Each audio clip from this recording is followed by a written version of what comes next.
Hello everyone, आज के video में मैं डिस्कस करने वाली हूँ एसएससी सीजीएल 2024 के जो एग्जाम्स हुए थे उसका 9 सितंबर का थर्ड शिफ्ट का जीके जीएस का question paper with extra facts. तो ये सेट 3 है और इसके पहले मैंने सेट 1 और 2 ऑलरेडी एक्सप्लेन कर दिया है, तो उस वीडियो को अगर नहीं देखा है तो उसे ज़रूर देखें। तो सबसे पहले इस चैनल पर जो नए हैं वो चैनल को जरूर सब्सक्राइब कर दें, ताकि यहाँ से आप लोगों को एसएससी में जितने भी एग्जाम्स होते हैं जैसे CGL, CHSL, MTS, steno, CPO, सभी का प्रीवियस ईयर का क्वेश्चंस जिसमें जीके पूछे गए हैं उसका वीडियो विथ एक्स्ट्रा फैक्ट्स मिलता रहेगा। और जिस भी टॉपिक से ज़्यादा क्वेश्चन पूछे जाते हैं जीके का हो या फिर साइंस का हो, उसका भी वीडियो आप लोगों को मिलता रहेगा। तो चैनल को जरूर सब्सक्राइब करें और इसके पीडीएफ के लिए डिस्क्रिप्शन में दिए गए टेलीग्राम चैनल के लिंक को जरूर ज्वाइन करें, जहां से आप लोग पीडीएफ रिवाइज कर पाएंगे।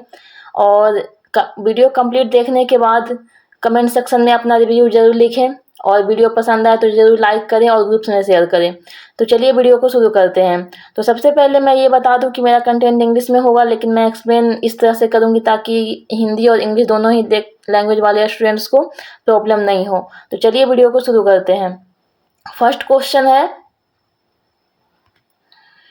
Who among the following divide the system of subsidiary alliance? निम्नलिखित में से किसने सहायक गठबंधन की प्रणाली तैयार की? तो इसे किसने दिया था? इसका राइट आंसर हो जाएगा ऑप्शन नंबर 1, लॉर्ड वेलेस्ले ने। अब हम लोग जितने भी गवर्नर जनरल और वायसराय थे जिसके टाइम में इंपॉर्टेंट वर्क्स हुए हैं उसको देखेंगे। तो सबसे पहले वान हेस्टिंग है, जिसका टाइम पीरियड था 1773 से 1785। इसके टाइम पे हुआ पिट्स इंडिया एक्ट ऑफ 1784 और सेकेंड मैसूर वार इन 1782-84। उसके बाद आए लॉर्ड कॉर्नवालिस 1786 से लेकर 1793 तक। उसके टाइम पे हुआ थर्ड मैसूर वार 1790 से 92 और इसी टाइम पे हुआ ट्रीटी ऑफ श्रीरंगपट्टनम 1792 ईस्वी में। और सेकंड थिंग्स हुआ परमानेंट सेटलमेंट ऑफ बंगाल, कब हुआ? 1793 में। उसके बाद है लॉर्ड वेलेस्ले 1798 से लेकर 1805। इनके टाइम पे हुआ इंट्रोडक्शन ऑफ सब्सिडियरी अलायंस 1798 में और फोर्थ मैसूर वार हुआ 1799 में। उसके बाद है लॉर्ड हेस्टिंग्स 1813 से लेकर 1823 तक। इसके टाइम पे हुआ एस्टेब्लिशमेंट ऑफ रेवतवाड़ी सिस्टम 1820 ईस्वी में। उसके बाद है लॉर्ड विलियम बेंटिक 1828 से लेकर 1835 तक। इसके टाइम पे हुआ एबोलिशन ऑफ सती सिस्टम 1829 ईस्वी में। उसके बाद है लॉर्ड डलहौजी 1848 से लेकर 1856। इसके टाइम पे हुआ introduction of doctrine of lapse Wood's dispatch 1854 ईस्वी में और laying down of the first railway line connecting Bombay and Thane in 1853 ईस्वी में। उसके बाद है लॉर्ड कैनिंग 1856 से 1862 ईस्वी। इसके टाइम पे हुआ रिवोल्ट ऑफ 1857 और establishment of 3 universities at Calcutta, Madras and Bombay in 1857। उसके बाद है लॉर्ड लिटन 1876 से लेकर 1880। इसके टाइम पे आया वर्नाकुलर प्रेस एक्ट 1878 ईस्वी में। उसके बाद है लॉर्ड रिपन 1880 से 1884 ईस्वी। इसके टाइम पे आया repeal of the vernacular press act 1882, यानी कि जो वर्नाकुलर प्रेस एक्ट आया था 1878 ईस्वी में, किसके टाइम पे? लॉर्ड लिटन के टाइम पे उसे रिपील कर दिया गया लॉर्ड रिपन के टाइम में 1882 ईस्वी में। उसके बाद है government resolution on local self government 1882 ईस्वी। उसके बाद है हंटर कमीशन ऑन एजुकेशन 1882 ईस्वी में। उसके बाद है लॉर्ड डफरिन 1884 से लेकर 1888 ईस्वी तक। इसके टाइम पे हुआ establishment of the Indian national Congress 1850 ईस्वी में। उसके बाद है लॉर्ड कर्जन 1899 से लेकर 1905 तक। इसके टाइम पे हुआ पार्टीशन ऑफ बंगाल 1905 ईस्वी में। उसके बाद है लॉर्ड मिंटो 1905 से लेकर 1910 ईस्वी तक। इनके टाइम पे हुआ स्वदेशी मूवमेंट 1905 से 11। उसके बाद सूरत स्प्लिट ऑफ कांग्रेस 1907 ईस्वी, इस्टेब्लिशमेंट ऑफ मुस्लिम लीग 1906 ईस्वी और मौले मिंटो रिफॉर्म 1909 ईस्वी में। उसके बाद है लॉर्ड हार्डिंग्स 1910 से लेकर 1916। इसके टाइम पे हुआ annulment of partition of Bengal 1911 ईस्वी, transfer of capital from Calcutta to Delhi 1911 ईस्वी। उसके बाद आए लॉर्ड चैम्सफोर्ड 1916 से लेकर 1921 ईस्वी तक।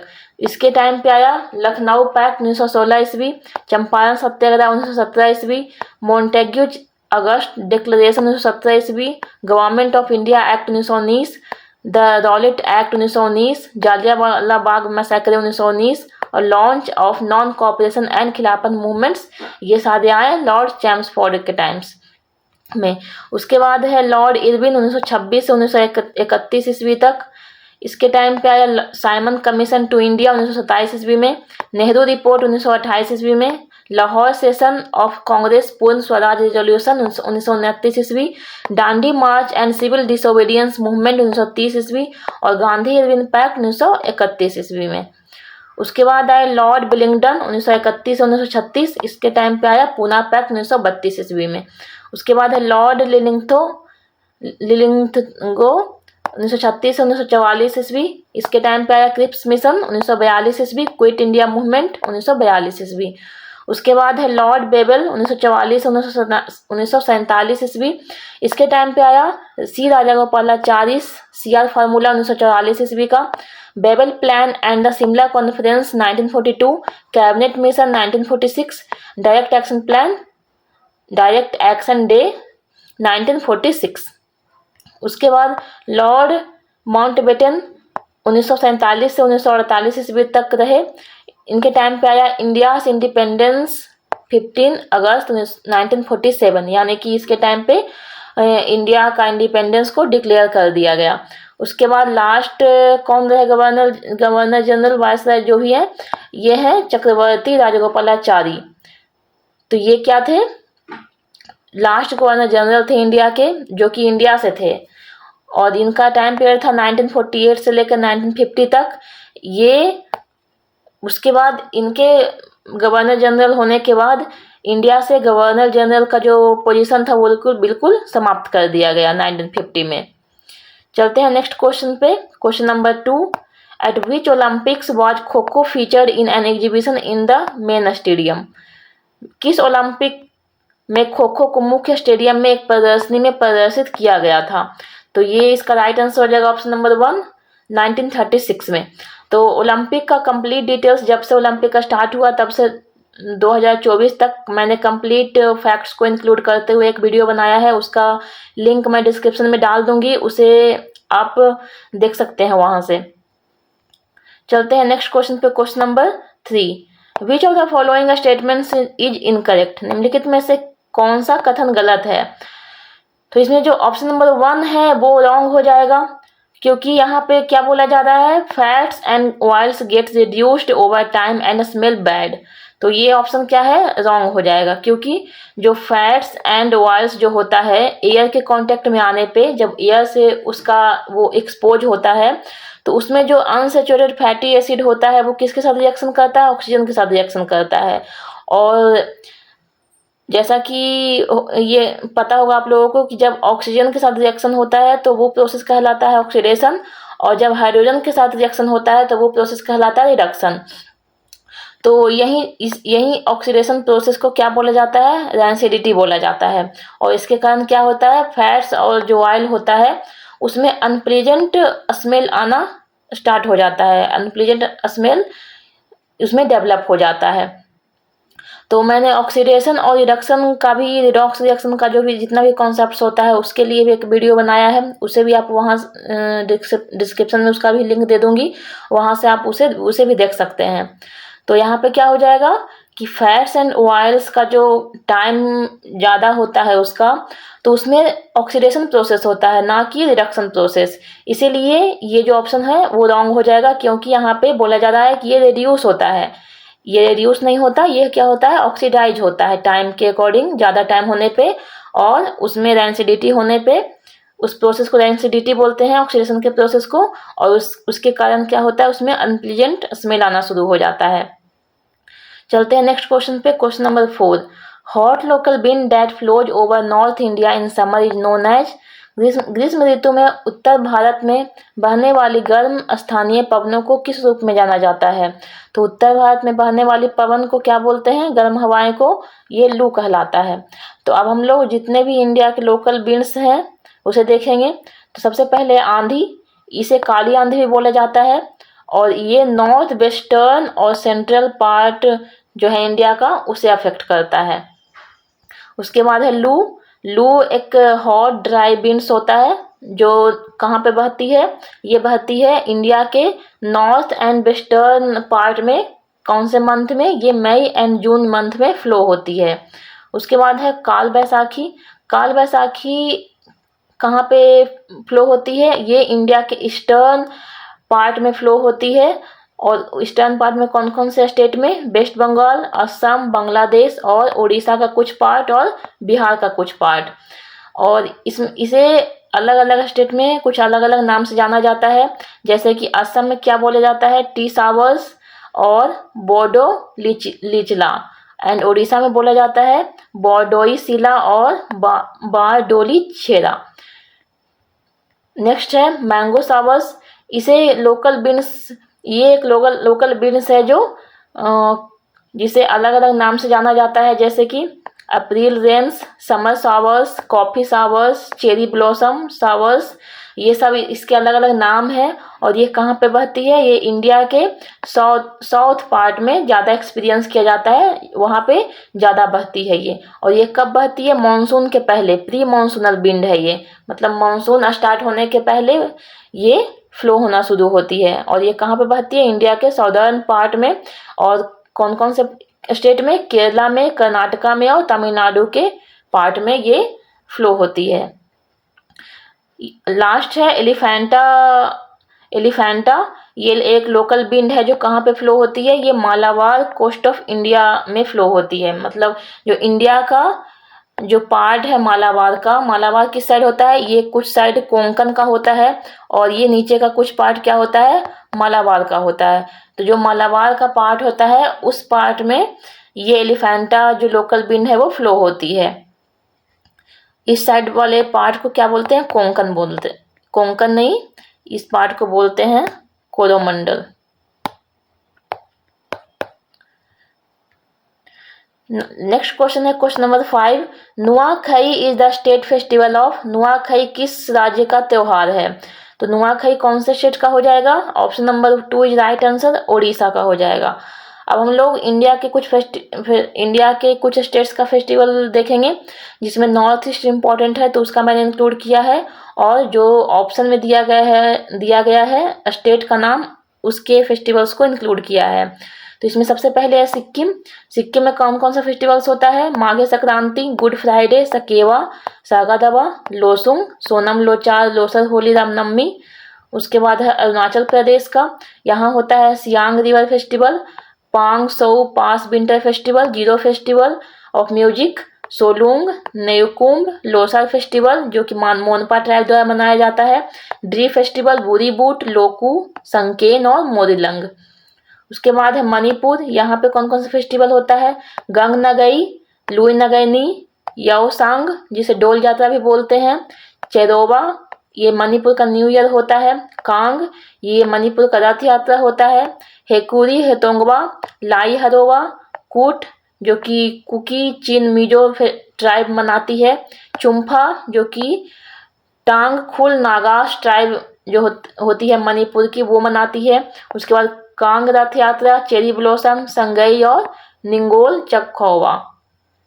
उसके बाद है नागालैंड का फेस्टिवल, इसमें होता है हॉर्नबिल, मोआट्सू, येवलोंग, हेगा, बूसू, सक्रेनई, मेमकुट, सुखेनई, सुमीनागा, टुलुनी, योलेंग, लोइरा फानित फेस्टिवल, नांगक्वेलम, मेमकुट, सक्रेनई और याओसांग। उसके बाद है मिजोरम का फेस्टिवल, यहाँ पे सेलिब्रेट किया जाता है बीजू, चापछारकूट, मेमकुट और पालकुट। तो कुट वाले फेस्टिवल कहाँ पे होते हैं, मिजोरम में। उसके बाद है मेघालय, यहाँ पे होता है सारसुक मेंसिम, नोंगक्रेम फेस्टिवल, भेद्यानकलम फेस्टिवल, साड सुकरा, बांग्ला फेस्टिवल, स्ट्रॉबेरी फेस्टिवल। उसके बाद है त्रिपुरा का, यहाँ पे सेलिब्रेट किया जाता है खर्ची पूजा, पिलाक फेस्टिवल, अशोक अष्टमी फेस्टिवल और गरिया पूजा। उसके बाद मैंने उड़ीसा के फेस्टिवल को इंक्लूड किया है क्योंकि ये ऑप्शन में दिया गया है। तो ऑटम सीजन में सेलिब्रेट किया जाता है दुर्गा पूजा, काली पूजा, कुमार पूर्णिमा और दीपावली। उसके बाद विंटर में सेलिब्रेट किया जाता है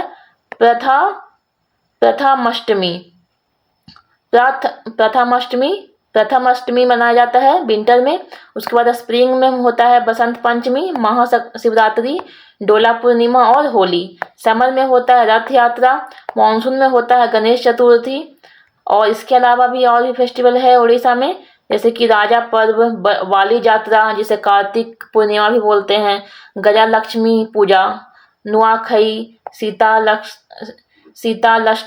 शीतलाष्ठी और धानु यात्रा। ये सारे हो गए उड़ीसा के फेस्टिवल। अब यहाँ पे हम लोग देखेंगे तमिलनाडु का फेस्टिवल। यहाँ पे होता है पोंगल, जो कि एक हार्वेस्ट फेस्टिवल है। उसके बाद है महामहम और मार्गाजी, थाईपुसम, नवरात्रि, चिथिरई, थिरुविजा। उसके बाद आदि पेरुक्कू एंड कार्तिगई दीपम। ये सारे फेस्टिवल्स हैं कहाँ के? तमिलनाडु के। चलते हैं नेक्स्ट क्वेश्चन पे। Question number 6, which article of the Indian constitution prohibits providing of any religious instruction in the educational institutions maintained by the state? भारतीय संविधान का कौन सा अनुच्छेद राज्य द्वारा बनाए गए शैक्षणिक संस्थानों में किसी भी धार्मिक शिक्षा प्रदान करने पर रोक लगाता है? तो इसका राइट आंसर हो जाएगा ऑप्शन नंबर 2, आर्टिकल 28। तो ये क्वेश्चन जो है रिलीजन से रिलेटेड है, रिलीजियस थिंग्स से रिलेटेड है। तो यहाँ पे हम लोग सबसे पहले 6 फंडामेंटल राइट्स का आर्टिकल देखेंगे। तो सबसे पहले right to equality article 14 to 18, right to freedom article 19 to 22। उसके बाद right to against exploitation article 23 and 24। उसके बाद है right to freedom of religion article 25 to 28। उसके बाद है cultural and educational rights article 29 to 30। और उसके बाद है right to constitutional remedies article 32 to 35। तो यहाँ पे जो क्वेश्चन है वो किससे धार्मिक शिक्षा के बारे में पूछा जा रहा है, यानी कि ये क्वेश्चन रिलीजियस थिंग्स से संबंध रखता है, रिलेटेड है। तो यहाँ पे अगर आप लोग को एग्जैक्ट आर्टिकल नहीं भी याद हो तो आप यहाँ से अगर ये 6 फंडामेंटल राइट्स का आर्टिकल याद होता तो आप इस क्वेश्चन का आंसर कर सकते थे, क्योंकि जो right to freedom of religion है उसका आर्टिकल है 25 to 28। तो 25 to 28 यानी इसमें से जो भी आंसर होगा वो कौन सा हो सकता है? 25 या तो 26 या तो 27 या तो 28। और ऑप्शन में ओनली 28 के बारे में दिया गया है, इसीलिए राइट आंसर तो ऑब्वियसली यही होता। अगर आपको एग्जैक्ट आर्टिकल नहीं भी याद होता तो आप इस 6 फंडामेंटल राइट्स के आर्टिकल याद रखने पे इसका आंसर कर सकते थे। अब हम लोग जो right to freedom of religion का आर्टिकल है 25 से 28 सारे को देखेंगे। तो सबसे पहले है आर्टिकल 25। इसमें क्या है कि इस आर्टिकल में ये इंश्योर करता है कि कोई भी पर्सन है जो अपने कॉन्साइंस से, यानी अपने ज्ञान से, अपने इच्छा के अनुसार उसको आज़ादी है कि किसी भी रिलीजन को वो प्रैक्टिस कर सकता है, मतलब मान सकता है और उसे फैला सकता है, प्रोपोगेट कर सकता है, प्रैक्टिस कर सकता है और प्रोफेस कर सकता है। उसके बाद है आर्टिकल 26। इसमें दिया गया है कि जो भी रिलीजन को कोई भी पर्सन मान रहा है उस रिलीजन से संबंधित वो किसी रिलीजियस डिनोमिनेशन को बना सकता है, मैनेज कर सकता है। जैसे कि अलग अलग हर रिलीजन का अलग अलग कुछ ऑर्गेनाइजेशन होता है, उस तरह से वो उस तरह का कुछ ऑर्गेनाइजेशन बना सकता है, वैसा रिलीजियस डिनोमिनेशन को सेटअप कर सकता है, मैनेज कर सकता है। नेक्स्ट है आर्टिकल 27। इसमें क्या बोला जा रहा है कि किसी भी पर्सन को आप फोर्सफुली टैक्स लेकर, पैसे लेकर उसे प्रमोट नहीं कर सकते हैं रिलीजन को मानने के लिए। यानी इसमें है prevent people from being forced to pay taxes that go towards promoting a specific religion. ये पैसे लेकर किसी भी पर्सन से फोर्सफुली अपने रिलीजन को प्रोपोगेट नहीं कर सकते हैं, प्रमोट नहीं कर सकते हैं। उसके बाद है आर्टिकल 28। इसमें क्या बोला जा रहा है कि ये जो आर्टिकल है वो लोगों को क्या करता है, रिलीजियस वर्शिप और इंस्ट्रक्शन जो होता है सम एजुकेशनल इंस्टीट्यूशंस में, उसे अलाउ करता है। तो यहाँ पे सम एजुकेशनल इंस्टीट्यूशन को बोला गया है, तो इस सम वर्ड पे ध्यान देना है। यहाँ पे ये नहीं समझना है कि सारे ही एजुकेशनल इंस्टीट्यूशन में अलाउ करता है, ऐसा नहीं है। इसमें जो यहाँ पे कुछ ही एजुकेशनल इंस्टीट्यूशन है, शैक्षणिक संस्थान है, वहाँ पे रिलीजियस वर्शिप और इंस्ट्रक्शन को अलाउ किया गया है। तो इसमें कौन कौन से इंस्टीट्यूशन हैं जहाँ पे अलाउ किया है और कौन कौन से हैं जिसमें अलाउ नहीं किया, उसे देखेंगे। तो इसमें कौन कौन सा कैटेगरी है, इसमें है institution Holi maintain by state. तो जो भी इंस्टीट्यूशन, जो एजुकेशनल इंस्टीट्यूशंस है जो कम्प्लीटली स्टेट के द्वारा मेंटेन किया जाता है, उसमें अलाउ नहीं करता है। उसके बाद जो भी इंस्टीट्यूशंस स्टेट के द्वारा एडमिनिस्टर किया जाता है लेकिन वो इस्टेब्लिश किया गया है दूसरे ट्रस्ट के द्वारा, उसे अलाउ करता है। और जो भी इंस्टीट्यूशन स्टेट के द्वारा रिकॉग्नाइज्ड है, जैसे कि कुछ सीबीएसई का स्कूल्स होता है जो रिकॉग्नाइज होता है स्टेट के द्वारा, सेंटर के द्वारा, लेकिन वो प्राइवेट होता है, तो उस तरह का जो होता है उसमें। और ऐसा इंस्टीट्यूशन जो कि समय समय पे कुछ स्टेट से हेल्प लेता है लेकिन कम्प्लीटली वो स्टेट के अंदर नहीं आता है, तो वैसे ये दोनों इंस्टीट्यूशंस में अलाउ किया गया है रिलीजियस वर्शिप और इंस्ट्रक्शंस को, लेकिन वॉलेंट्री बेसिस पे, यानी कि स्टूडेंट्स के इच्छा पे या फिर स्टूडेंट्स के पेरेंट्स से वो कांटेक्ट करके उनका अगर इच्छा है तभी उस चीज़ को वो ये कर सकते हैं, अलाउ करवा सकते हैं जो भी एजुकेशनल इंस्टीट्यूशन है वहाँ पे। तो ये हो गया, ये दोनों जो है अलाउड करता है वॉलेंट्री बेसिस पे। और जो फर्स्ट वाला है जो बिल्कुल स्टेट के अंदर आता है, इसमें अलाउ बिल्कुल नहीं करता है। चलते हैं नेक्स्ट क्वेश्चन पे, question number 7। As per the definition of Census of India, a marginal worker is a person who works for। Bharat की जनगणना की परिभाषा के अनुसार सीमांत कारगर वह व्यक्ति है जो रोजगार के लिए कार्य करता है। कि तो कितना कार्य करता है, तो इसका राइट आंसर हो जाएगा option number 1, less than 183 days और 6 मंथ इन अ ईयर। तो जो भी पर्सन अगर 6 महीने या फिर इसे बोलते 183 दिन से कम काम करता है एक साल में, तो उसे बोला जाता है marginal worker according to census 2011। और तो ये जो 183 दिन और जो 6 मंथ है वो एक रेफरेंस पीरियड माना गया है।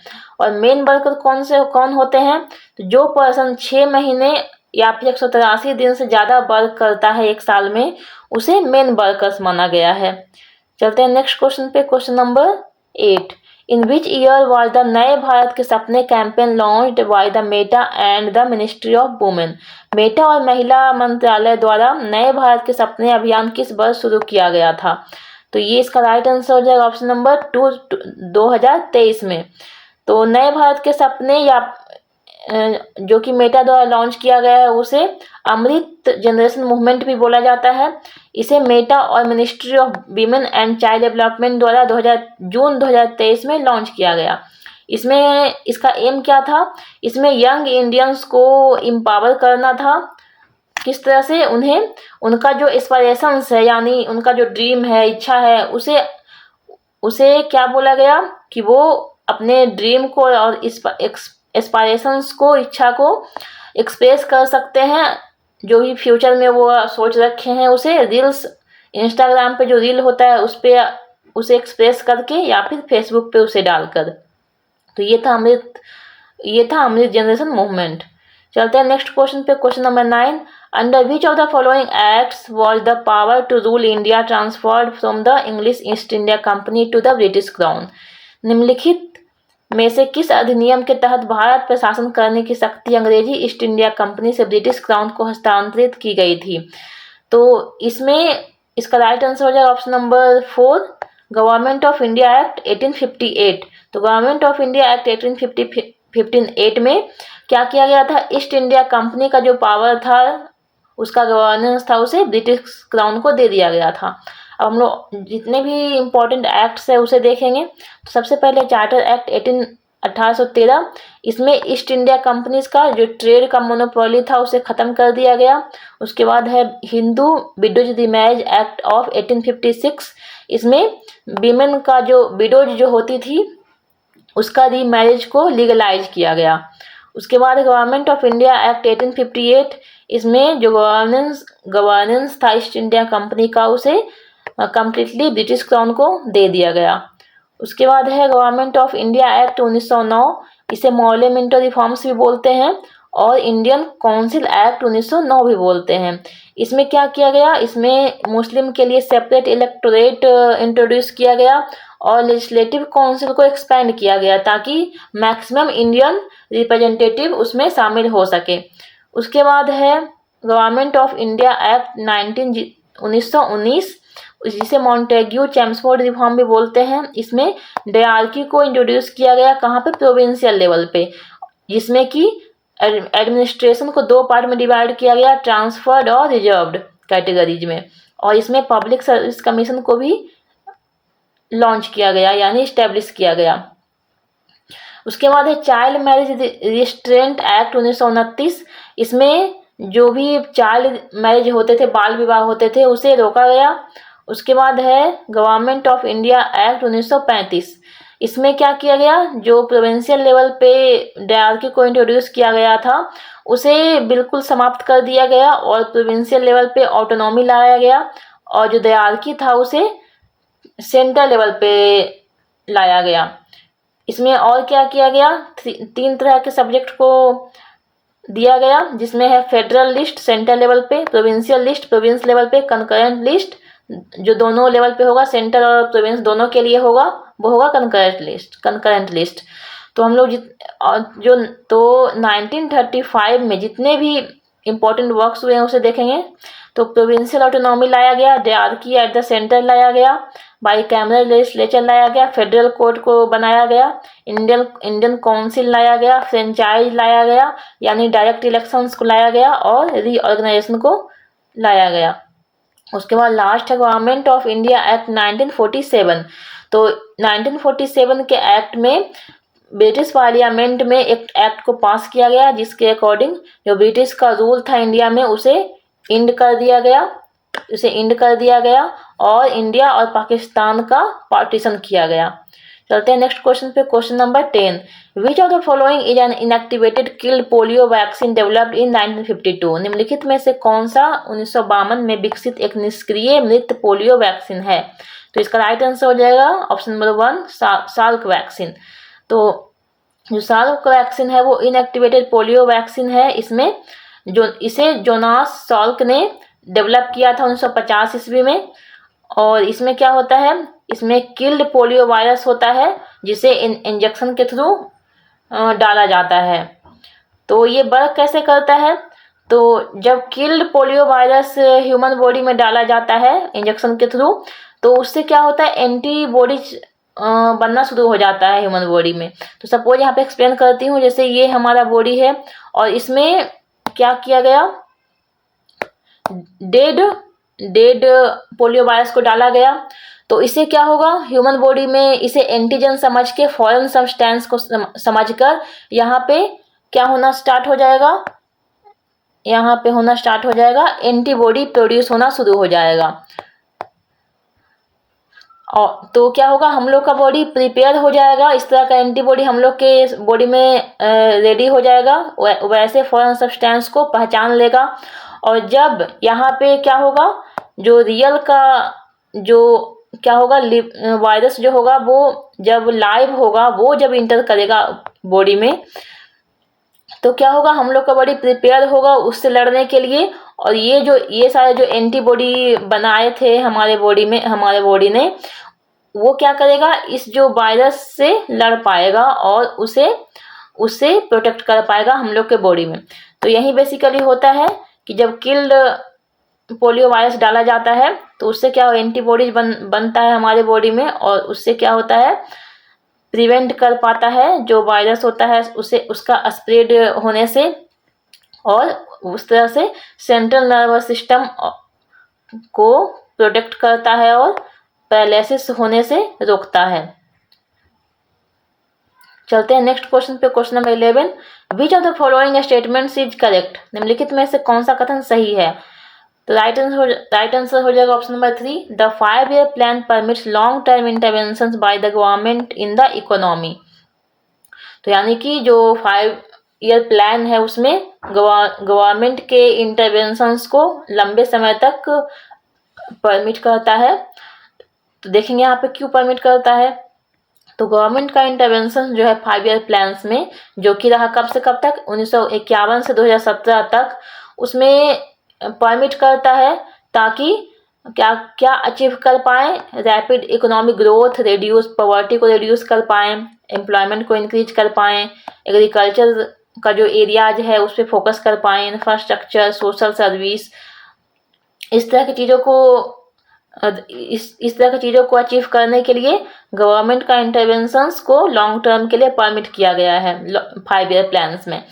और ये किस तरह से इंटरवेंशन करता है गवर्नमेंट है, जो ये एक प्लानिंग कमीशन बनाया है जिसे बाद में नीति आयोग भी बोला जा रहा है, उसके द्वारा यहाँ पे इंटरफेयर किया जाता है। यानी जो भी वर्क्स किए जाते हैं गवर्नमेंट के द्वारा, वो प्लानिंग कमीशन, जिसे अब नीति आयोग बोलते हैं, उसके द्वारा ही किया जाता है। तो जो प्लानिंग कमीशन है वो गवर्नमेंट का एजेंसी है जो कि एस्टेब्लिश हुआ 1950 ईस्वी में, जिसका काम क्या था, कंट्री के इकोनॉमिक एंड सोशल डेवलपमेंट को देखना, और किस तरह से देखना, किसके थ्रू, 5-year प्लान्स के थ्रू देखना, जिसे अब नीति आयोग बना दिया गया है कब, 2015 ईस्वी में। चलते हैं नेक्स्ट क्वेश्चन पे, question number 12, what is the length of Indian railway network according to railway yearbook 2019-20। Railway yearbook 2019-20 के अनुसार भारतीय रेलवे नेटवर्क की लंबाई कितनी है। तो इसका राइट आंसर हो जाएगा ऑप्शन नंबर 1, 67,956 किलोमीटर। तो इंडियन रेलवेज 2019-20 के अकॉर्डिंग टोटल लेंथ इसका कितना है, अप्रोक्सीमेटली 67,956 किलोमीटर। और कौन सा स्टेट में इसका लॉन्गेस्ट रूट है, तो ये उत्तर प्रदेश में है, 8,808 किलोमीटर का। उसके बाद जो शॉर्टेस्ट रूट लेंथ है वो महाराष्ट्र में है, 3 किलोमीटर का। कहाँ किसके किसके बीच में, नागपुर और अजनी के बीच में। उसके बाद है इंडियन रेलवेज का लेंथ देखेंगे 2023-24 के अकॉर्डिंग। तो 31 मार्च 2024 के अकॉर्डिंग रेलवे जो नेटवर्क है उसका लेंथ कितना है, 68,584 किलोमीटर। उसके बाद उत्तर प्रदेश में क्या है, इसका लॉन्गेस्ट रूट है और शॉर्टेस्ट रूट है नागपुर और अजनी के बीच में 3 किलोमीटर का। और जो इंडियन रेलवे है वो वर्ल्ड में 4th लार्जेस्ट रेलवे नेटवर्क है इन द सिंगल मैनेजमेंट। चलते हैं नेक्स्ट क्वेश्चन पे, क्वेश्चन नंबर 13, इन प्रधानमंत्री Gramin Awas Yojana the cost of unit assistance is said between central and state governments in the ratio dash in plain areas. प्रधानमंत्री ग्रामीण आवास योजना में मैदानी क्षेत्रों में डैश के अनुपात में केंद्र और राज्य सरकारों के बीच इकाई सहायता की लागत बताई जाती है। तो प्रधानमंत्री ग्रामीण आवास योजना है उसमें सेंट्रल और स्टेट के बीच में किस तरह से यूनिट असिस्टेंस को डिवाइड किया जाता है प्लेन एरियाज में। इसका राइट आंसर हो जाएगा ऑप्शन नंबर 1, 60:40, 60 सेंटर का और 40 स्टेट का। तो जो प्रधानमंत्री आवास योजना है वो 2 तरह का है, एक ग्रामीण है और दूसरा कैसा है, दूसरा है अर्बन। जो रूरल है उसका कंडीशन देखते हैं। तो इसे लॉन्च किया गया हाउसिंग फॉर ऑल के लिए 2022 तक इसका एम था कि सभी के लिए घर प्रोवाइड किया जाए जिसके पास घर नहीं है। और इस योजना को किसके प्लेस पे लाया गया, ये लाया गया इंदिरा आवास योजना के प्लेस पे। और ये कब लाया गया,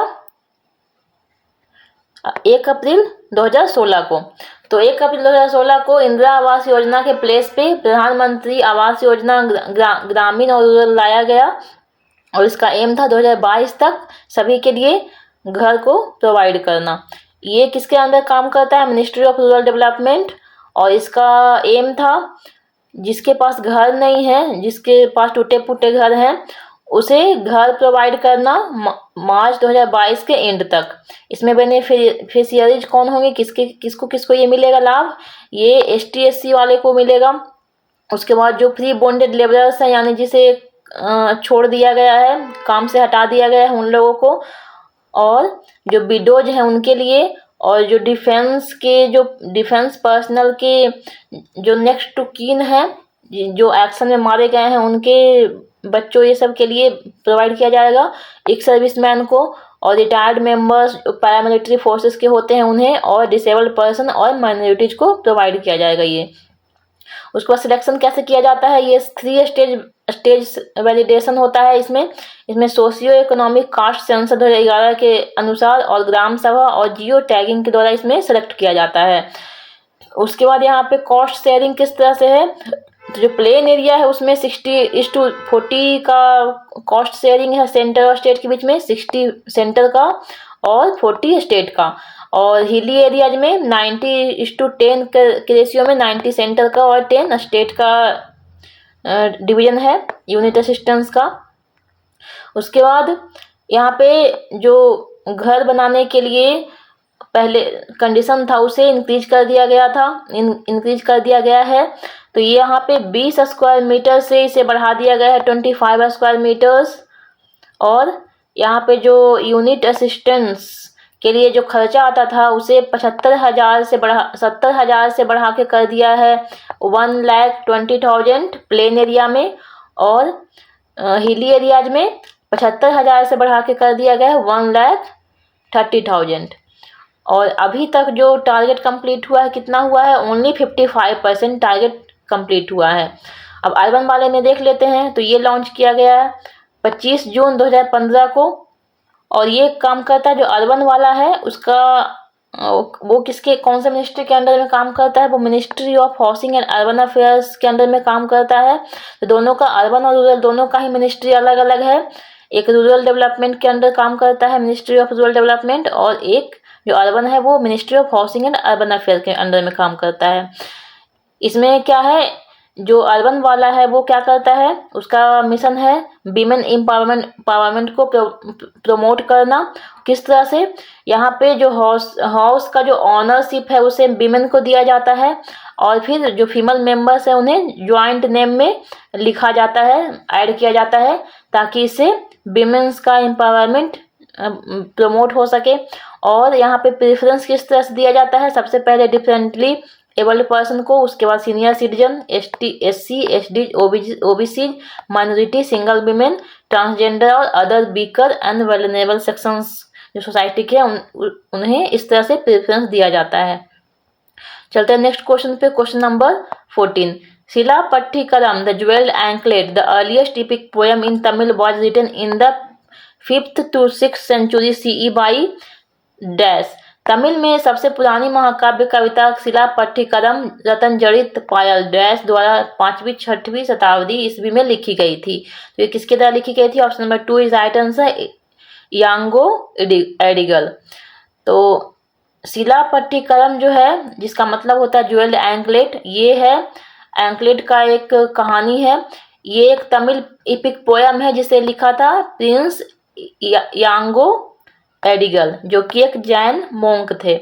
इसमें कंटेंट किसके बारे में है? इसमें एक लव स्टोरी के बारे में दिखाया गया है। किसका लव स्टोरी? कन्नकी एंड उसके हस्बैंड कोवलन के बारे में इसमें बताया गया है, उसके एक्सप्लोर किया गया है उसके लव, जस्टिस और फेट के बारे में। इसका सिग्निफिकेंस क्या है? तो ये तमिल का जो 5 ग्रेट इपिक हैं उसमें से एक ये है शिलापट्टिकरम। और जो इसका दूसरा नाम क्या है? शिलापट्टिकरम, जो सी अल्फाबेट से शुरू होता है। और इसका एक और नाम है शिलापट्टिकरम, जो कि अल्फाबेट S से स्टार्ट होता है। ये दोनों में ये डिफरेंस है। और ये कब लिखा गया? 5वीं-6वीं शताब्दी के बीच में ये लिखा गया था। चलते हैं नेक्स्ट क्वेश्चन पे। Question number 15।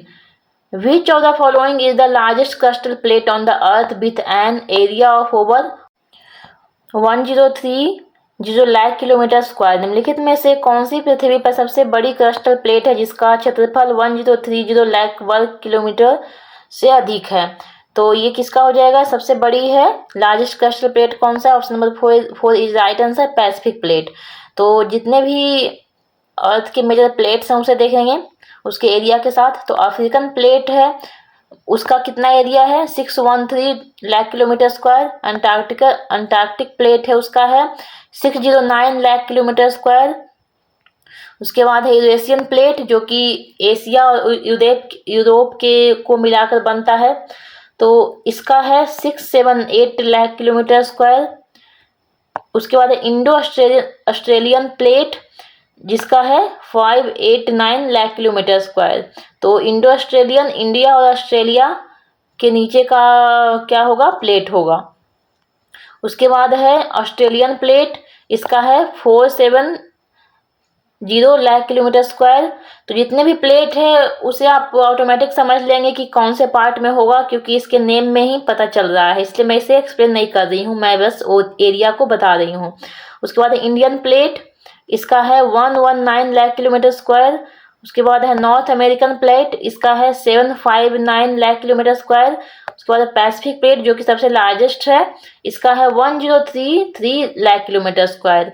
तो क्वेश्चन में 1030 दिया है लेकिन लगभग दोनों सेम ही है, तो इसका हो जाएगा 1033 लाख किलोमीटर स्क्वायर। उसके बाद है साउथ अमेरिकन प्लेट, इसका कितना है? 436 लाख किलोमीटर स्क्वायर।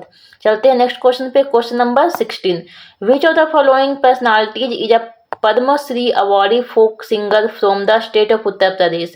निम्नलिखित में से कौन सी व्यक्तित्व उत्तर प्रदेश राज्य से पद्मश्री पुरस्कार से सम्मानित लोक गायक हैं?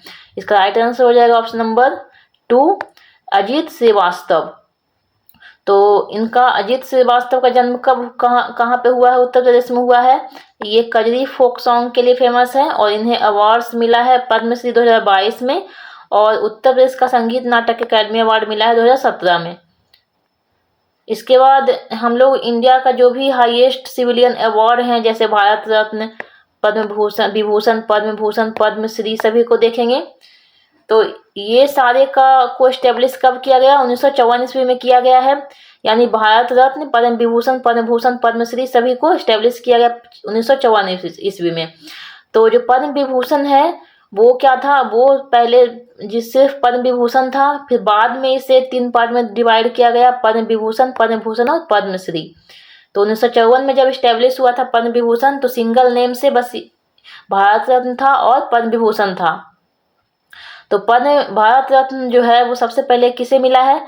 सी राजागोपालाचारी जो कि पॉलिटिशियंस थे, सर्वपल्ली राधाकृष्णन जो कि फिलोसोफर थे, सीवी रमन जो कि साइंटिस्ट थे। ये तीनों को सबसे पहले भारत रत्न दिया गया है। उसके बाद पद्म विभूषण सबसे पहले किसे दिया गया है? ये सेकेंड हाईएस्ट सिविलियन अवार्ड है, तो इसे दिया गया है सबसे पहले सत्येंद्र नाथ बोस, नंदलाल बोस, जाकिर हुसैन, बाला साहेब गंगाधर खेर, जिग्मे डोरजी वांगचुक और बीर के कृष्णा मेनन को दिया गया है। चलते नेक्स्ट क्वेश्चन पे, question number 17। Which of the following countries won the first men's Asian hockey championship trophy? निम्नलिखित में से किस देश ने पहली पुरुष एशियाई हॉकी चैंपियनशिप ट्रॉफी जीती? तो इसका राइट आंसर हो जाएगा ऑप्शन नंबर 3, इंडिया ने सबसे पहले जीती है। तो मेंस का एशियन चैंपियनशिप ट्रॉफी जो है हॉकी का, उसे सबसे पहले इंडिया ने जीता है। तो सबसे जो मोस्ट रिसेंट सीजन हुआ है वो कब हुआ है? 2024 में हुआ है। और इसमें कौन सा स्पोर्ट खेला जाता है? हॉकी खेला जाता है। इसे इस्टेब्लिश किया गया 2011 में। इसका फर्स्ट सीजन हुआ, फर्स्ट टाइम इसे खेला गया 2011 ईस्वी में। इसमें टोटल कितने टीम है? 6 टीम है। और इसके करवाता कौन है? Asian hockey federation. और सबसे ज़्यादा टाइटल किसने जीता है? इंडिया ने ही जीता है, 5 टाइटल। और रिसेंट का जो टाइटल है उसे भी इंडिया ने जीता है, 2024 वाले जो हुए थे उसमें। तो इंडिया है जो कब जीता है इसमें ट्रॉफी को? तो 2011 में जीता है, 2016 में, 2018 में, 2023 और 2024। तो ये हो गया इंडिया का मेडल। उसके बाद जो पाकिस्तान है वो कब जीता है? ये 2012 में जीता, 2013 में और 2018 में। उसके बाद साउथ कोरिया है जो सिर्फ 2021 में चैंपियन रहा है। चलते हैं नेक्स्ट क्वेश्चन पे, question number 18। Which of the following goods needs further transformation in the economic process, निम्नलिखित में से किस वस्तु को आर्थिक प्रक्रिया में और अधिक परिवर्तन की आवश्यकता होती है? तो इसका राइट आंसर हो जाएगा ऑप्शन नंबर 3, इंटरमीडिएट गुड्स। तो यहाँ पे और भी सारे गुड्स को देखेंगे तो कैपिटल गुड्स जो होता है वो क्या होता है, ऐसा गुड्स जो दूसरे प्रोडक्ट्स को बनाने में काम आते हैं। जैसे कि जितने भी बड़े बड़े कंपनीज हो गए हैं, फैक्ट्रीज हो गए हैं, वहाँ पे बड़ी बड़ी मशीनें जो होती है वो प्रोडक्ट्स को बनाती है और उससे इनकम भी जनरेट होता है, इसलिए इसे कैपिटल गुड्स बोला जाता है। और कंज्यूमर गुड्स कौन सा होता है, जो पर्सनल यूज में काम आता है। जैसे कि घर में जो भी मिक्सी हो गया, ब्लेंडर हो गया, छोटे छोटे जो मशीनें होती है वो सारे आते हैं कंज्यूमर गुड्स में, क्योंकि उसे हम लोग पर्सनल यूज में काम में लाते हैं। उसके बाद है इंटरमीडिएट गुड्स। ये क्या होता है, एक ऐसा गुड्स होता है जो दूसरे प्रोडक्ट को बनाने में काम में लाया जाता है, उसके बाद ही उसे सोल्ड किया जा सकता है, बेचा जा सकता है कंज्यूमर के पास। जैसे कि मिल्क हो गया, उससे स्वीट्स बनाया जाता है, मिठाइयाँ बनाई जाती है, तो मिल्क जो हो गया इंटरमीडिएट गुड्स हो गया। और इसे प्रोड्यूसर गुड्स भी बोलते हैं, सेमी फिनिश्ड प्रोडक्ट्स भी बोलते हैं और इंटरमीडिएट इनपुट्स भी बोलते हैं। उसके बाद फिनिश्ड गुड्स है, तो ये क्या होता है, तो जो भी प्रोडक्ट ऑलरेडी प्रिपेयर्ड है, बिल्कुल पैक्ड है, वो मार्केट में बेचने के लिए रेडी है, तो वैसे गुड्स को बोलते हैं फिनिश्ड गुड्स। जैसे कि पैकेज्ड फूड हो गए हैं, चिप्स हो गए हैं, जो भी पैकेज्ड बिस्किट हो गए हैं, वो सब क्या है मार्केट में सेल करने के लिए रेडी होते हैं, बने हुए होते हैं, तो वैसे गुड्स को कहते हैं फिनिश्ड गुड्स। चलते हैं नेक्स्ट क्वेश्चन पे, question number 19। In which of the following state is the Nrityagram and Odissi dance institution located, निम्नलिखित में से किस राज्य में नृत्यग्राम एक ओडिसी नृत्य संस्थान स्थित है? इसका राइट आंसर हो जाएगा ऑप्शन नंबर 2, कर्नाटका में है ये। तो आप लोग इंडिया का जितना भी इम्पोर्टेंट डांस के इंस्टीट्यूशंस हैं उसे देखेंगे और मैं यहाँ पे बता दूंगी कि कौन कौन से सबसे ज़्यादा इम्पोर्टेंट है, तो सभी को देख लेना है आप लोगों को, लेकिन जो सबसे ज़्यादा इम्पोर्टेंट है उसे तो बिल्कुल अच्छे से याद रखना है।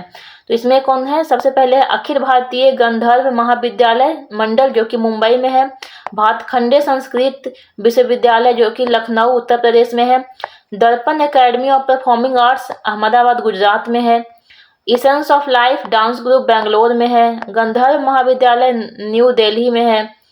उसके बाद है गांधी सेवा सदन केरला में है, इंदिरा कला संगीत विश्वविद्यालय ये छत्तीसगढ़ में है, कला क्षेत्र फाउंडेशन छत्तीसगढ़ में है, कालिदास रंगालय बिहार में है। उसके बाद Karnataka state doctor Gangubai Hangal music and performing arts university, ये तो नाम से ही पता चल रहा है ये कर्नाटका में होगा। उसके बाद कथक केंद्र है न्यू दिल्ली में। उसके बाद है Maharajas government college of music and dance, ये कहाँ है, आंध्र प्रदेश में। उसके बाद है national institutions of Kathak dance New Delhi में है, तो ये बिल्कुल मोस्ट इम्पॉर्टेंट है, इसे याद रखना है, इसे मैंने हाईलाइट भी कर दिया है। उसके बाद है नव साधना कला केंद्र, ये उत्तर प्रदेश उत्तराखंड में भी है और राजस्थान में भी है। उसके बाद नृत्यग्राम, ये भी मोस्ट इम्पॉर्टेंट है, ये कर्नाटका में है। उसके बाद है Raja Mansi Tomar music and arts university Gwalior Madhya Pradesh में है, संगीत भवन वेस्ट बंगाल में है, Sambhavi school of dance Karnataka में है, श्री राम भारतीय कला केंद्र न्यू दिल्ली में है, श्रीदेवी नृत्यालय ये चेन्नई तमिलनाडु में है। उसके बाद है त्रिवेणी कला संगम, ये न्यू दिल्ली में है। और last Jawaharlal Nehru Manipur dance academy जो कि मणिपुर इम्फाल में है, तो ये भी मोस्ट इम्पॉर्टेंट है। तो 3 मोस्ट इम्पॉर्टेंट है, जवाहरलाल नेहरू मणिपुर डांस अकादमी जो मणिपुर इम्फाल में है, उसके बाद नृत्यग्राम जो कि कर्नाटका में है, और national institute of Kathak dance जो कि न्यू दिल्ली में है। उसके बाद हम लोग डांस के कुछ रिसर्च सेंटर्स को देख लेते हैं, जो क्लासिकल डांस के रिसर्च सेंटर्स हैं इंडिया में। उसमें है नालंदा डांस रिसर्च सेंटर जो कि फाउंड किया गया, बनाया गया, इस्टेब्लिश किया गया कनक रेले के द्वारा। ये एक मोहिनीअट्टम की डांसर है और इन्होंने एक नालंदा नृत्य कला महाविद्यालय मुंबई में इसे भी इन्होंने बनाया है। उसके बाद है centre for Indian classical dances, इसे बनाया सोनल मानसिंह ने जो कि भरतनाट्यम और ओडिसी के डांसर हैं, ये है न्यू दिल्ली में। उसके बाद है कथक, कथक केंद्र जो कि कथक विंग है किसका, श्री राम भारतीय कला केंद्र का। इसे बनाया निर्मला जोशी ने, जो कि संगीत नाटक अकेडमी के फर्स्ट सेक्रेटरी थे। उसके बाद चलते हैं नेक्स्ट क्वेश्चन पे, question number 20। Who among the following was the youngest instrumentalist to be awarded the Padma Bhushan, the third highest civilian award of India in 2002। निम्नलिखित में से कौन 2002 में भारत के तीसरे सर्वोच्च नागरिक पुरस्कार पद्म भूषण सम्मानित होने वाले सबसे कम उम्र के वादक थे? तो ये थे, option number 2 is right answer, उस्ताद जाकिर हुसैन। तो जाकिर हुसैन के बारे में देख लेते हैं। जाकिर हुसैन कुरैशी, जाकिर हुसैन इनका नाम था, जाकिर हुसैन अल्लाह रखा कुरैशी, ये पूरा नाम था इनका। ये 9 मार्च 1951 से लेकर 15 दिसंबर 2024 तक रहे। ये किनके बेटे थे? ये सबसे बड़े बेटे थे, जो तबला प्लेयर थे अल्लाह रखा, उनके बेटे थे ये। और ये भी एक इंडियन तबला प्लेयर ही हैं जाकिर हुसैन। इन्हें कौन कौन सा अवार्ड मिला है? तो ये है जाकिर हुसैन, इन्हें अवार्ड्स मिला है पद्मश्री 1988 में, पद्म भूषण 2002 में, पद्म विभूषण 2023 में और संगीत नाटक अकेडमी अवार्ड 1990 में। उसके बाद एक इम्पोर्टेंट म्यूजिशियन ये भी है हरिप्रसाद चौरसिया, जो कि फ्लूट बजाते हैं, बांसुरी बजाते हैं। ये म्यूजिक डायरेक्टर भी थे, फ्लूटिस्ट भी थे और कंपोजर भी थे। इन्हें अवार्ड कौन कौन सा मिला है? पद्म भूषण 1992 ईस्वी में, पद्म विभूषण 2000 ईस्वी में। उसके बाद एक बिस्मिल्लाह खान भी है, जो कि शहनाई बजाते हैं, ये भी मोस्ट इम्पोर्टेंट है। इन्हें कौन कौन सा अवार्ड मिला है? इन्हें भारत रत्न मिला है 2001 ईस्वी में, पद्म विभूषण मिला है 1980 ईस्वी में, पद्म भूषण मिला है 1968 ईस्वी में और पद्मश्री मिला है 1961 ईस्वी में। चलते हैं नेक्स्ट क्वेश्चन पे, question number 21। Who was the revenue minister during the rain of Akbar? Akbar के शासनकाल के दौरान राजस्व मंत्री कौन था? तो ये राइट आंसर हो जाएगा ऑप्शन नंबर 1 टोडरमल। हम लोग अकबर के जो नवरत्न थे उन्हें देखेंगे, उनका क्या काम था। तो सबसे पहले अब्दुल रहीम, ये अकबर के कोर्ट में एक पोएट थे, जिन्होंने अकबर को टाइटल दिया खाने खाना। उसके बाद अबुल फजल, ये भी एक राइटर थे, जिन्होंने लिखा था आईने अकबरी, जिसका मतलब है अकबर का एडमिनिस्ट्रेशन, और अकबरनामा इन्होंने लिखा था। उसके बाद है बिरबल, ये क्या थे? आर्मी के मेन कमांडर थे और अकबर के कोर्ट के एडवाइजर भी थे। उसके बाद है फैजी, ये एक पोएट और लिटरेरी स्कॉलर थे, जिन्होंने संस्कृत के बहुत सारे वर्क्स को, यानी कुछ जो भी पुस्तकें थी, जो भी नॉवेल्स थे, ये सबको इन्होंने ट्रांसलेट किया। कौन से लैंग्वेज में? पर्शियन लैंग्वेज में। जो संस्कृत के थे उसे पर्शियन लैंग्वेज में ट्रांसलेट किया, जिसमें कि लीलावती एक पुस्तक का नाम था, उसे इन्होंने ट्रांसलेट किया था। उसके बाद है 5th फ़कीर अज़ियुद्दीन, ये एक मिस्टिक एक्सेलेंट चीफ एडवाइजर थे और ये रिलीजियस मैटर के बारे में काम करते थे। जो भी उसके रिलीजियस मैटर पे जो भी एडवाइस देना होता था, उसके बारे में ये इन्हें डिसीजन देना होता था। उसके बाद है मुल्ला दो प्याजा, ये अकबर के होम मिनिस्टर थे। उसके बाद है राजा मान सिंह, ये कौन थे? ये जो अकबर के मुगल आर्मी हुआ करता था, उसके ये क्या थे? जनरल थे और चीफ ऑफ स्टाफ थे।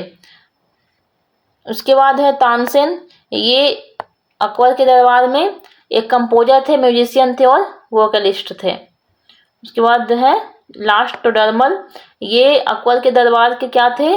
फाइनेंस मिनिस्टर थे और ये किसमें एक्सपर्ट थे? लैंड रेवेन्यू सिस्टम में ये एक्सपर्ट थे। चलते हैं नेक्स्ट क्वेश्चन पे, question number 22। Which of the following illustrations shows the mitochondrion's structural details? निम्नलिखित में से कौन सा चित्र माइटोकॉन्ड्रियन के संरचनात्मक विवरण को दर्शाता है? तो ऑप्शन नंबर इसका सेकंड हो जाएगा राइट आंसर। जो बी नंबर का जो ये है, जो पिक्चर लगा हुआ है यहाँ पे, ये माइटोकॉन्ड्रिया का डायग्राम है, तो ये इसका राइट आंसर हो जाएगा। तो हम लोग माइटोकॉन्ड्रिया के बारे में देखेंगे। तो माइटोकॉन्ड्रिया जो होता है उसे power houses of the cell बोलते हैं। ये डबल मेम्ब्रेन ऑर्गेनेल्स होता है, जिसका काम क्या होता है? एनर्जी का प्रोडक्शन करना एटीपी के फॉर्म में। और किस प्रोसेस के थ्रू ये एनर्जी का प्रोडक्शन करता है, ये सेलुलर रिस्पायरेशन के द्वारा करता है। और इसमें स्ट्रक्चर इसका कैसा होता है, इसमें क्रिस्टी भी होता है, मैट्रिक्स होता है और इसका खुद का डीएनए भी होता है। तो स्ट्रक्चर को देखेंगे तो माइटोकॉन्ड्रिया में डबल स्ट्रक्चर होते हैं। तो आउटर मेम्ब्रेन जो होता है और आउटर मेम्ब्रेन होता है एंड इनर मेम्ब्रेन होता है। तो आउटर और इनर मेम्ब्रेन के बीच के स्पेस को क्या बोलते हैं, इंटर मेम्ब्रेन स्पेस बोलते हैं। और क्रिस्टी क्या होता है, तो क्रिस्टी जो होता है इनर मेम्ब्रेन का फोल्डेड पार्ट होता है, ये अंदर की तरफ फोल्ड जो बना होता है उसे क्रिस्टी बोलते हैं। और ये क्या करता है, सरफेस को इंक्रीज करता है, सरफेस एरिया को इंक्रीज करता है एटीपी के प्रोडक्शन को इंक्रीज करने के लिए। उसके बाद है मैट्रिक्स। ये माइटोकॉन्ड्रिया का इनर कंपार्टमेंट होता है जिसमें कि एंजाइम्स होता है, राइबोसोम्स होता है, माइटोकॉन्ड्रियल डीएनए होता है और अदर मॉलिक्यूल्स होते हैं जो कि हेल्प करते हैं एनर्जी के प्रोडक्शन में। उसके बाद इसके साइज एंड शेप को देखेंगे तो माइटोकॉन्ड्रिया का शेप कैसा होता है, रॉड शेप का होता है, टिपिकली रॉड शेप का होता है। और इसका रेंज होता है, साइज कैसा होता है, 0.5 to 1 माइक्रोमीटर डायमीटर में होता है। उसके बाद पोरिन्स क्या होता है, तो आउटर मेम्ब्रेन जो होता है माइटोकॉन्ड्रिया का उसमें प्रोटीन्स होता है, उसे ही पोरिन्स बोला जाता है, जो कि इसका काम क्या होता है, मॉलिक्यूल्स को ट्रांसपोर्ट करने में हेल्प करने का काम होता है। चलते हैं नेक्स्ट क्वेश्चन पे, question number 23। Which of the following is a straight chain alkyl carboxylic acid with the chemical formula CH3CH2CO2H। निम्नलिखित में से कौन सा रासायनिक सूत्र CH3CH2CH2CO2H के साथ एक सीधी श्रृंखला अल्काइल कार्बोक्सिलिक एसिड है। तो इसका राइट आंसर क्या हो जाएगा, ऑप्शन नंबर 4 ब्यूटेरिक एसिड। तो यहाँ पे आप लोग अगर नहीं भी पता था तो आप यहाँ पे कार्बन के नंबर को काउंट करके यहाँ पे बता सकते थे, क्योंकि यहाँ पे कार्बन कितने हैं, 1 2 3 4, तो 4 कार्बन है तो ब्यूटेन होगा। तो ब्यूटेन वाला क्या हो जाएगा, ऑप्शन कौन सा है, सिर्फ ओनली ऑप्शन नंबर 4 ही है जिसमें ब्यूटेन वर्ड आ रहा है। तो ये होता है ब्यूटेरिक एसिड, इसका नाम हो जाएगा इसलिए। तो यहाँ पे क्या हो जाएगा, जो कार्बोक्सिलिक एसिड है वो एक क्या फंक्शनल ग्रुप है और उसे ही स्ट्रेट चेन जो होता है मीथेन, इथेन, प्रोपेन, ब्यूटेन ये सब जो होते हैं उसके साथ अटैच कर दिया गया है और एक तरह का ये अल्काइल कार्बोक्सिलिक एसिड का फॉर्मेशन किया जाता है इस तरह से। तो हम लोग यहाँ पे जो 10 कार्बोक्सिलिक एसिड है उसके नेम को देखेंगे और जो इम्पोर्टेंट है उसके फार्मूला को देखेंगे। तो सबसे पहले मेथनोइक एसिड, तो जैसा कि नेम होता है मीथेन, इथेन, प्रोपेन, ब्यूटेन, उस तरह से इसे कार्बोक्सिलिक एसिड के साथ जोड़कर बनाया गया है। Methanoic acid, ethanoic acid, propanoic acid, butanoic acid, pentanoic acid, hexanoic acid, heptanoic acid, octanoic acid, nonanoic acid और डेकानोइक एसिड। अब इसमें इंपॉर्टेंट कौन कौन से हैं, तो मिथेनोइक एसिड जिसका कॉमन नेम होता है फॉर्मिक एसिड, इसका फार्मूला क्या होता है HCOOH। तो कार्बोक्सिलिक एसिड का जो स्ट्रक्चर होता है वो कैसा होता है, C डबल बॉन्ड O और सिंगल बॉन्ड OH। तो इसके साथ ही हम लोग मीथेन, इथेन, प्रोपेन, ब्यूटेन ये सबको ऐड करते जाएंगे और एक नया जो अल्काइल कार्बोक्सिलिक एसिड का फॉर्मेशन होता जाएगा। और जैसे कि आप लोग जानते होंगे कि कार्बन के साथ चार बॉन्डिंग होता है, तो यहाँ पे 2 और 3, दो यहाँ पे और एक यहाँ पे 3 यूज हो चुका है तो एक बचा। तो यहाँ पे क्या करते जाएंगे, हम लोग ऐड करते जाएंगे। तो मिथेनोइक एसिड में एक H ऐड हुआ, क्योंकि मीथेन है इसमें एक कार्बन होगा तो एक कार्बन तो ऑलरेडी पहले से ही था, तो इसलिए एक बॉन्ड में यहाँ पे ओनली H ऐड होगा। उसी तरह से इथेनोइक एसिड में जिसका कॉमन नेम होता है एसिटिक एसिड, इसमें CH3 ऐड हुआ है तो H के प्लेस पे यहाँ पे C, इस तरह से डबल बॉन्ड O OH और यहाँ जो सिंगल बॉन्ड बचा उसमें CH3 ऐड हो गया, यहाँ पे CH3 ऐड हो जाएगा। तो ये हो जाएगा क्या, इथेनोइक एसिड, जिसे एसिटिक एसिड भी बोलते हैं। उसी तरह से सिंगल बॉन्ड के पास प्रोपेनोइक एसिड में क्या ऐड करेंगे, CH3 CH2, तो इसका कॉमन नेम होता है प्रोपेनोइक एसिड ही, और इसमें CH3 CH2 को ऐड करेंगे तो बन जाएगा CH3 CH2 C double OH, ये हो जाएगा प्रोपनोइक एसिड। उसका ब्यूटानोइक एसिड में इसका कॉमन नेम होता है ब्यूटेरिक एसिड। इसमें ऐड करेंगे CH3 CH2 का होल ट्वाइस COOH, ये हो जाएगा ब्यूटेरिक एसिड। चलते हैं नेक्स्ट क्वेश्चन पे, question number 24। Article 77 of the Indian constitution deals with the dash. भारतीय संविधान का अनुच्छेद 77 डैश से संबंधित है। तो ये संबंधित है, option number 4 is right answer, conduct of business of the government of India. तो इसका आर्टिकल है 77, इसमें conduct of business of government of India के बारे में बताया गया है। इसका पार्ट है, कौन से पार्ट में ये आता है, पार्ट 5 में आता है। तो इसमें क्या क्या बोला गया है, तो ये डील करता है conduct of business of by the government of India. इसमें इम्पोर्टेंट रोल बताया गया है किसका, जो गवर्नमेंट का इम्पोर्टेंट रोल बताया गया है। किसी भी पॉलिसीज और प्रोग्राम को जब लाया जाता है बिजनेस के अंडर या ये सब के अंडर लाया जाता है, तो उसमें स्मूथ इम्प्लीमेंटेशन के लिए गवर्नमेंट का यहाँ पे फंक्शन को इस आर्टिकल में बताया गया है। तो देख सकते हैं कि आर्टिकल कहीं से भी पूछा जा रहा है, तो आप लोगों को ओवरव्यू सारे आर्टिकल्स का करना है। नेक्स्ट क्वेश्चन है question number 25। This is also last question. The Muslim women protection of rights on marriage act 2019 deals with substance allowance in which of the following sections. Muslim महिला विवाह पर अधिकारों का संरक्षण अधिनियम 2019 निम्नलिखित में से किस धारा में निर्वाह भत्ते से संबंधित है। तो जो अलाउंस मिलता है मुस्लिम विमेन को आफ्टर जो होता है तलाक जो होता है, उसके लिए सेक्शन कौन सा है, ये है सेक्शन 5। तो मुस्लिम विमेन प्रोटेक्शन एक्ट जो आया, राइट ऑन मैरिज एक्ट 2019 जो आया, उसमें जो सेक्शन 5 है उसमें सब्सटेंस अलाउंस के बारे में बताया गया है मुस्लिम के विमेन के लिए जब उसका तलाक प्रोनाउंस होता है। और ये जो अमाउंट है वो किसके द्वारा डिटरमाइन किया जाएगा, किसके द्वारा बताया जाएगा कितना अमाउंट देना है, वो बताया जाएगा मजिस्ट्रेट के द्वारा। अब हम लोग जितने भी सेक्शंस हैं इस एक्ट में उसे देखेंगे। तो सबसे पहला सेक्शन है 1, इसमें short title extent and commencement की बात की गई है।